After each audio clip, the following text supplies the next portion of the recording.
Hello friends, welcome back again.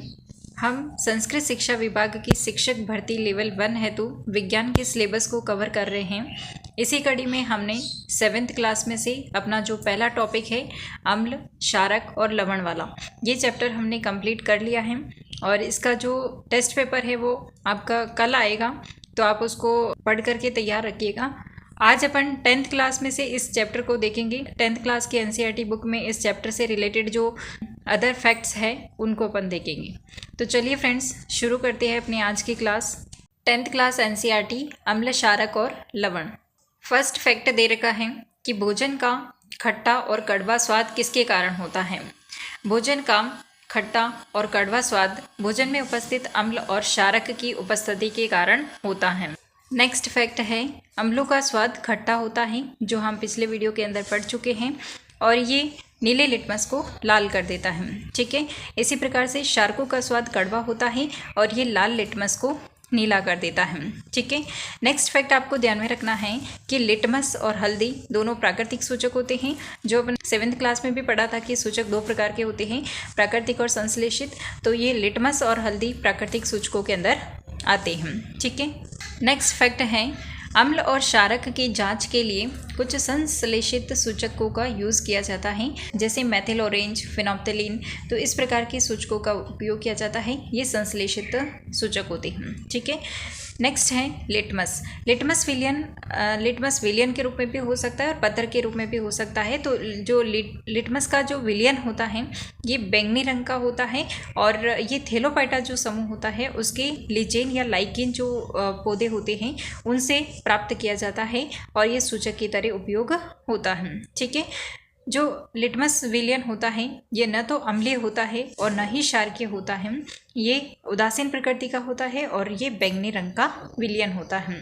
ठीक है, next fact है कि प्राकृतिक सूचकों के कुछ एग्जाम्पल्स और भी दे रखे हैं, जो अपन देख चुके हैं वो तो हैं, लेकिन उसके अलावा कुछ अन्य नाम भी दे रखे हैं जो आपको ध्यान में रखने हैं, जैसे लाल पत्ता गोभी, हल्दी, हाइड्रेंजिया, पेटूनिया एवं जेरानियम। इनके फूल की जो रंगीन पंखुड़ियाँ होती हैं ये भी प्राकृतिक सूचकों की तरह उपयोग में लिए जाते हैं। ठीक है, तो आपको ये प्राकृतिक सूचकों के अंदर कुछ अन्य नाम भी आपको ध्यान में रखने हैं, जैसे लाल पत्ता गोभी, हाइड्रेंजिया, पेटूनिया, हल्दी, जेरानियम और लिटमस जो अपन पहले ही देख चुके हैं, जो कि लाइकेन से प्राप्त होता है और थैलोपाइटा समूह से रिलेटेड होता है। ठीक है, तो आपको ये अन्य प्राकृतिक जो सूचक है ये भी ध्यान में रखना है। ये जो अभी अपन ने देखा है उसमें से ये ही एक नया फैक्ट था, बाकी सब अपन पहले ही पढ़ चुके हैं। तो आप इसको ज़रूर नोट करिएगा कि जो प्राकृतिक सूचक है उसके एग्जाम्पल्स कौन कौन से हैं। ठीक है फ्रेंड्स, नेक्स्ट अपन कुछ अदर फैक्ट्स देखते हैं, जिसके अंदर सबसे फर्स्ट हम देखते हैं अम्ल और क्षारक सूचक। ठीक है, अम्ल क्षारक सूचक क्या होते हैं? ये प्राकृतिक पदार्थ जो अभी अपन ने देखे थे ये किसी भी विलयन के अंदर अम्ल एवं क्षारक की उपस्थिति को सूचित करते हैं, इसलिए इन्हें अम्ल क्षारक सूचक कहा जाता है। ठीक है, कुछ अम्लों के एग्जाम्पल्स आपको ध्यान में रखने हैं, जैसे HCl, तो इसको कहा जाता है हाइड्रोक्लोरिक अम्ल। H2SO4 ये होता है सल्फ्यूरिक एसिड।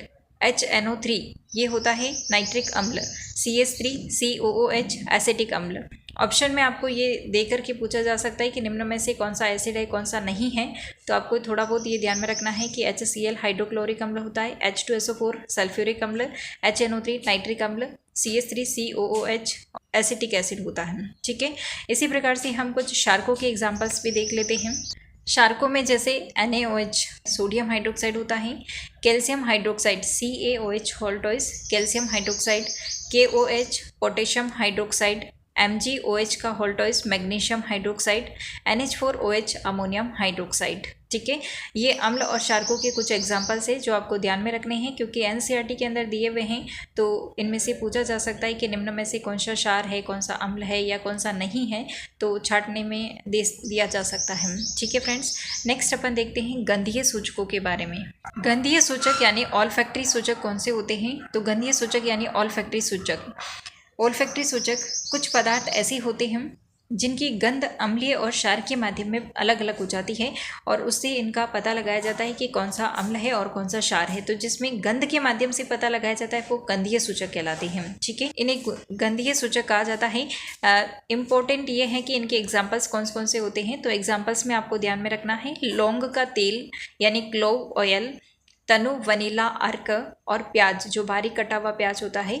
तो ये तीनों आपके एग्जाम्पल्स दिए हुए हैं गंधीय सूचकों के अंदर। तो आपको ध्यान में रखना है लौंग, वनीला अर्क और प्याज।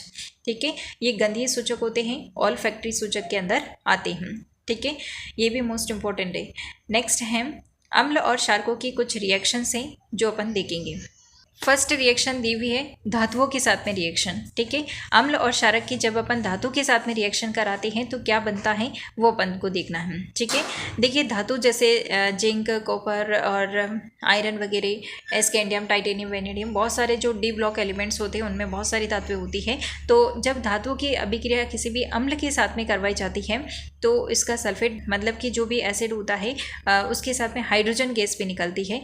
तो हाइड्रोजन गैस जो होती है ये फट की ध्वनि जो है उसके साथ में जलती हैं। यहाँ पे एग्जांपल दिया हुआ है कि जब जिंक की रिएक्शन H2SO4 यानी कि जो सल्फ्यूरिक एसिड है उसके साथ में करवाई जाती है तो ZnSO4 plus hydrogen gas release होती है। ठीक है, और हाइड्रोजन गैस जो होती है उसका दहन किस आवाज़ के साथ में होता है तो फट की ध्वनि जो होती है उसके साथ में इसका दहन होता है। ठीक है, यानी कि जब इसकी गैस रिलीज होती रहती है और हम उसको जला के देखते हैं तो उसमें फट की आवाज़ आती है। यानी यहाँ पे आपको ये ध्यान में रखना है कि अम्ल की धातु से अभिक्रिया करवाने पर एक तो लवण बन जाता है और दूसरी हाइड्रोजन गैस रिलीज होती है। ठीक है, धातु अम्लों से अभिक्रिया करने पर अम्लों से हाइड्रोजन परमाणु का हाइड्रोजन गैस के रूप में विस्थापन हो जाता है और एक यौगिक भी बनाता है जिसे लवण कहा जाता है। ठीक है, इसी प्रकार से क्षार के साथ में भी धातु जो है रिएक्शन करके लवण और हाइड्रोजन गैस ही बनाती है। जैसे यहाँ पे एग्जाम्पल दिया हुआ है NaOH का, या सोडियम हाइड्रोक्साइड होता है जो कि एक क्षारक है। उसकी अभिक्रिया जब हम जिंक के साथ में करवाते हैं तो सोडियम जिंकेट बनता है। ठीक है, Na2ZnO2। ठीक है, और ये सॉलिड फॉर्म में बनता है सोडियम जिंकेट, ये लवण होता है और साथ में हाइड्रोजन गैस रिलीज होती है। ठीक है, तो यहाँ पर ये सोडियम जिंकेट वाली ये रिएक्शंस एक बार पूछी हुई भी है एग्जाम में। तो आपको ये वाली रिएक्शंस जरूर ध्यान में रखनी है कि जब जिंक की सोडियम हाइड्रोक्साइड के साथ में रिएक्शन करवाई जाती है तो सोडियम जिंकेट बनता है और इसका फॉर्मूला भी आपको ध्यान में रखना है Na2ZnO2 होता है। ठीक है फ्रेंड्स, तो आज की क्लास में इतना ही और नेक्स्ट क्लास में अपन धातु कार्बोनेट्स और धातु हाइड्रोजन कार्बोनेट्स जो होती हैं उनको अम्ल के साथ में और क्षार के साथ में रिएक्शन को देखेंगे। तो इस क्लास के अंदर इतना ही फ्रेंड्स, मिलते हैं नेक्स्ट क्लास के अंदर टेस्ट क्वेश्चन के साथ में जो कि आपका 7th क्लास के NCERT में से जो अपन ने चैप्टर पढ़ा है उसके टेस्ट क्वेश्चंस होंगे। तो आप दोनों वीडियोस को देख करके उसको प्रिपेयर करिएगा और फिर टेस्ट के क्वेश्चंस को हल करिएगा। ठीक है फ्रेंड्स, तो मिलते हैं नेक्स्ट क्लास के अंदर। तब तक के लिए thanks for watching this video. जय हिंद, वंदे मातरम।